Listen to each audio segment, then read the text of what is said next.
इसको ऊपर उठाओ, ठीक है, इसको उठाओ ऊपर, ठीक है, फिर ऊपर उठाओ, फिर उठाओ, तो ये हाथ नहीं उठता। अब इसको मुंह में लाओ, उसको अब इसको लाओ मुंह में, कोशिश करो, ठीक है, छोड़ दो, फिर ऊपर उठाओ, नीचे लेके आओ, हाथ जोड़ के दिखाओ, नीचे लेके आओ,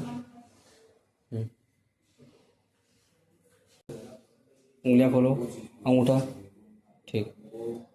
तो ये पेशेंट हमारे पास मध्य प्रदेश रायपुर से हो? जी अंबिकापुर, छत्तीसगढ़ अंबिकापुर से। हाँ, तो ये छत्तीसगढ़ से हैं।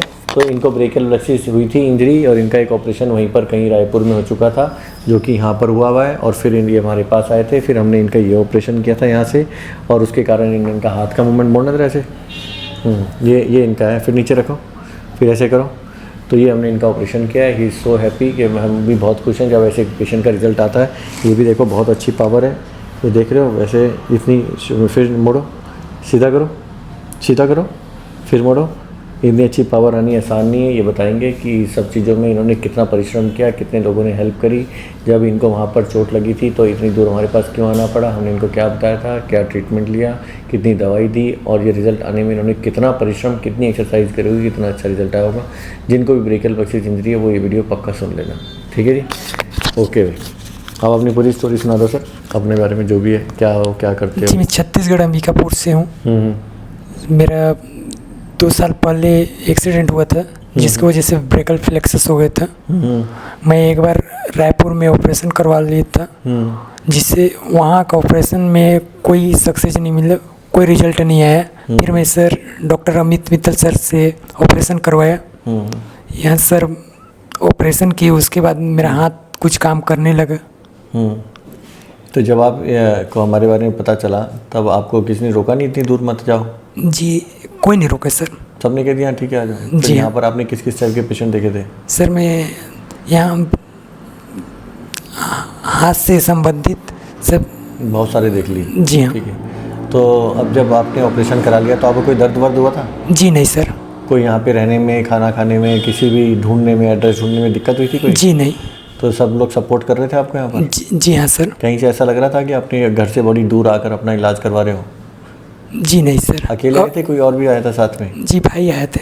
भाई आया था। भाई को कोई दिक्कत हो रही थी? जी नहीं। सारा घूम रहे थे ऑपरेशन कराने के बाद अगले दिन? जी हाँ सर। हाँ जी हाँ। कोई भी ड्रेसिंग वेसिंग करवाई हमने आपकी कहीं पर? जी नहीं सर। एक बार 3 हफ्ते बाद बुलाया होगा बस टांगे कटवाने के लिए? जी हाँ सर। दवाई कितने टाइम की दी थी? जी 4 से 5 दिन दिए थे उसके सर। बाद कोई दवाई नहीं थी? जी नहीं कोई सर। जांच पाँच नहीं करवाई? नहीं सर। तो तुम्हें अजीब नहीं लग रहा डॉक्टर साहब इतना बड़ा ऑपरेशन कर दिया, प्लेट लगा दी, एक हड्डी तोड़ के जोड़ दी, कुछ भी नहीं कराया, ये कैसा लगता है? लोग क्या क्या बोलते हैं ऐसे? जी थोड़ा सा लगा सर, वहाँ ऑपरेशन करवाए थे तो 1 महीना का दवा दिए थे, आप 5 ही दिन का दिए, तो थोड़ा सा अजीब लग रहा था सर। लग रहा था? जी हाँ सर। कहा नहीं था सर थोड़ी और दे दो? खाने पीने में रोका था किसी चीज़ में? जी नहीं सर। पूरा काम कर रहे थे अपने किराने का? जी किस हाँ नाम सर। से आपके किराने की दुकान? जी Harvansh printer and general store sir. कौन से एरिया में है? जी छत्तीसगढ़ अंबिकापुर। तो पूरा एड्रेस बता दो जिन लोगों को ऐसे पता चल जाए। छत्तीसगढ़ वाले काफ़ी लोग आते हैं हमारे पास। जी मैं छत्तीसगढ़ अंबिकापुर सूरजपुर जिला का रहने वाला हूँ। मेरा खुद का किराना स्टोर है, Harvansh printer and general store के नाम से। ओके ठीक है। तो अब जब आपका ट्रीटमेंट आ गया, रिजल्ट आ गया, तो पहले कोई ऐसा बोल रहा था कि कभी ठीक हो पाएगा, नहीं हो पाएगा? जी नहीं सर। किसी को पता ही नहीं था ज़्यादातर? नहीं। तो आपने कितनी एक्सरसाइज करते थे इसको पूरे दिन भर में? क्योंकि बहुत सारे लोग हैं जिनका रिजल्ट नहीं आता, वो कहते हैं कि सर हम खूब एक्सरसाइज करते हैं और उसके बाद हमारा रिजल्ट नहीं आ रहा। आप उनको बता दो कि कितनी मेहनत करनी पड़ती है इसके लिए। सर मैं तो खाली टाइम पे करता था सर। मतलब जैसी टाइम मिलता होगा एक्सरसाइज करते थे? एक्सरसाइज करता उसका था। कोई टाइम थोड़ी था कि सुबह, दोपहर, शाम, रात? जी मतलब नहीं सर। जैसे ही तुम्हें लगा कि मेरे पास कोई काम नहीं और लग जाते थे काम करने। हाँ जी सर। सही कह रहा हूँ नहीं कह रहा हूँ? सही कह रहे हैं सर। अगर वो नहीं करते तो रिजल्ट आता इतना अच्छा?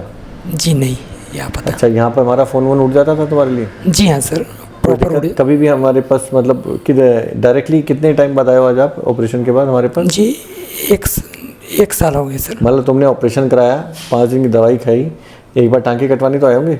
जी नहीं आया था सर। टांके कटवाने के लिए भी नहीं आए तुम? नहीं सर, क्या बात उधर ही है? करा। तो मतलब 5 दिन के बाद डायरेक्टली 1 साल बाद आया हमारे पास, और फ़ोन वोन पे बात होती रहती थी? जी हाँ होते रहते। फ़ोन से ही इन्होंने अपना पूरा ट्रीटमेंट करवा लिया। तो जब ऐसे कुछ लोग होते हैं, ऐसे भी लोग हैं जो कि फ़ोन से ट्रीटमेंट करवा लेते हैं, वहीं पे टांगे कटवा लेते हैं और डायरेक्टली 1 साल बाद अपना रिज़ल्ट लेकर आते हैं।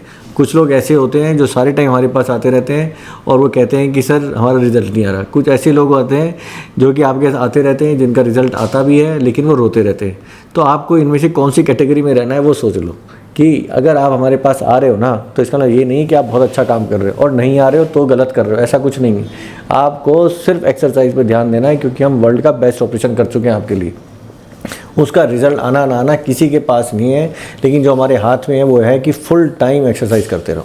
अब वो एक्सरसाइज अगर आपने कोई टाइम निश्चित कर लिया तो कोई फ़ायदा नहीं है। वो टाइम एक ऐसा होना चाहिए 24 घंटे में, जैसे अब खाना वाना का टाइम होता है, लेकिन किसी भी गेम खेलने का कोई टाइम नहीं होता है। ऐसे आपको अपने हाथ से गेम खेलना है, काम करना है इस हाथ से। अगर ये करोगे तो बहुत जल्दी होगा रिजल्ट।